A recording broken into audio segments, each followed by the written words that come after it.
বলছিলেন খ্রিস্টান মিশনারি কর্তৃক একটা স্কুল। আমাদের এই দোবাড়া অঞ্চলে খ্রিস্টান মিশনারি আছে কিনা বলে? আছে। তারা সাদাসিধা মুসলমানদেরকে সুযোগ পাইলে অর্থের লোক দেখায়, বিভিন্ন প্রলোভন দেখায় মুসলমানদেরকে খ্রিস্টান বানাইতেছে। আমাদের এই সমস্ত অঞ্চলে, আমাদের এই দোবাড়া অঞ্চলে কোন খ্রিস্টান ছিল না একটা সময়। স্বাধীনতার পরপরই কোন খ্রিস্টান উল্লেখযোগ্যভাবে ছিল না।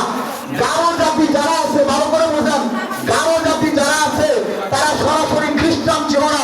খ্রিস্টানরা এই গারো জাতিকে ধোঁকা দিয়া, দাওয়াত দিয়া মুসলমান বানাইছে।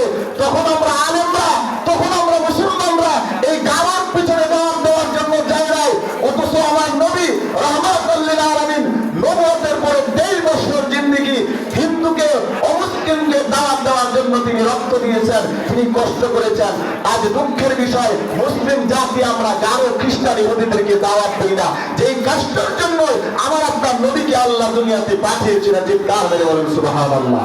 এজন্য মুসলমান ইমানদার আল্লাহর গোলাম এই গারো জাতি তারা খ্রিস্টান ছিল না, তাদেরকে খ্রিস্টানরা দাওয়াত দিয়া ওই গারো জাতির ইতিহাসকে নষ্ট করে, কলেমা লেপন করে খ্রিস্টান ধর্মে দীক্ষিত হয়েছে। সর্বপ্রথম ময়মনসিংহ অঞ্চলে দোমরা থানার ভিতরে রাধানাথ ভৌমিক, ভালো করে বোঝেন, রাধানাথ ভৌমিক সে একজন গারো উপজাতি ছিল। স্বাধীনতার পরে খ্রিস্টানের বিভিন্ন পাদ্রীরা, আমার হাতে সময় নাই এজন্য এগুলো বেশি বিস্তারিত আলোচনা করতে পারবো না, সংক্ষিপ্ত ভাবে বলছি। খ্রিস্টান বিভিন্ন মিশনারিরা বিভিন্ন অঞ্চল থেকে এসে ওই গারোদের পিছনে মেহনত করেছে খ্রিস্টান ধর্মে যাতে গারোরা দীক্ষিত হয়।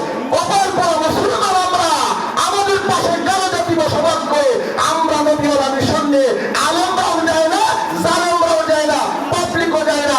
আর যদি গারোদেরকে যাইতাম, হাতে পায়ে ধরে ইসলামের দাওয়াত দিতাম, আমার তো বিশ্বাস হয় গিলাগড় অঞ্চলের, তন্নাগড় অঞ্চলের হাজার হাজার গারো কালিমা পড়ে এক একজন আলেমের হাতে মুসলমান হয়তো। কথা বলেন ঠিক কিনা? ব্যক্তিগতভাবে আমি বহু গারো জাতির সাথে কথা বলেছি, প্রতিনিয়ত আমার কথা হয়। বাড়িতে তো সবসময় আসতে পারি না, অল্প সময় আসি মাঝে মাঝে, আমার দাওয়াত বন্ধ থাকে না। আমি সব সময় চেষ্টা করি গারোদেরকে, হিন্দুদেরকে দাওয়াত দেওয়ার জন্য। কয়েকদিন আগেও পরশুর বাজারে হিন্দুদেরকে দাওয়াত দিয়েছি।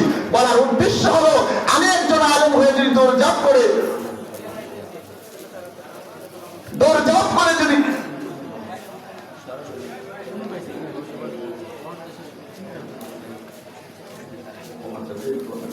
আমি শেষ করে দিচ্ছি সময় সংক্ষিপ্ত বলে, যে আমরা একজন যদি দৌড়ঝাঁপ করে এরকম ফল পাই, বাসাবাদী হতে পারি, তাহলে আমাদের বিশ্বাস হয় আরো এই দক্ষিণ মাঝপুর ইউনিয়ন থেকে আরো যদি আলেম সজাগ হয়, চেষ্টা করে তাদেরকে দাওয়াত দেয়, আরো বিপুল পরিমাণে মানুষ কালিমা পড়বে কিনা বলেন?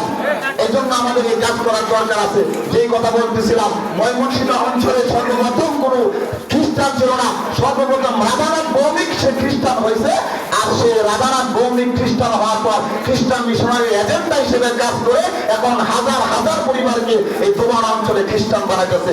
দুঃখ আমাদের জন্য, কপাল পোড়া জাতি। খ্রিস্টানরা দাওয়াত দিয়া গারোদেরকে খ্রিস্টান বানায়, মুসলমানদেরকে খ্রিস্টান বানায়। আর আমরা এই সমস্ত এলাকায় এত আলেম সম্প্রদায় থাকার পরে আমরা দিনের দাওয়াত নিয়ে তাদের কাছে যাইতে পারি না। মুসলমান ইমানদার আল্লাহর গোলাম, আমার সর্বশেষ কথা হলো, আমার ছোট ভাই বন্ধুবর তিনি প্রতিষ্ঠানটা করেছেন, দোয়া রাখবেন, ছাত্র দিবেন। আর না হলে কোরআনের শিক্ষা না গ্রহণ করার কারণে একটা সময় এমন হবে আমাদেরকেও খ্রিস্টান হওয়া লাগতে পারে। আল্লাহ সুবহানাহু ওয়া তাআলা আমাদের সকলকে অল্প সময়ে যে কথাগুলো বললাম, এই কথাগুলোর উপরে আমল করার তৌফিক দান করুন। ওয়া আখিরু দাওয়ানা আলহামদুলিল্লাহি রাব্বিল আলামিন। আসসালামু আলাইকুম ওয়া রাহমাতুল্লাহি ওয়া বারাকাতুহু।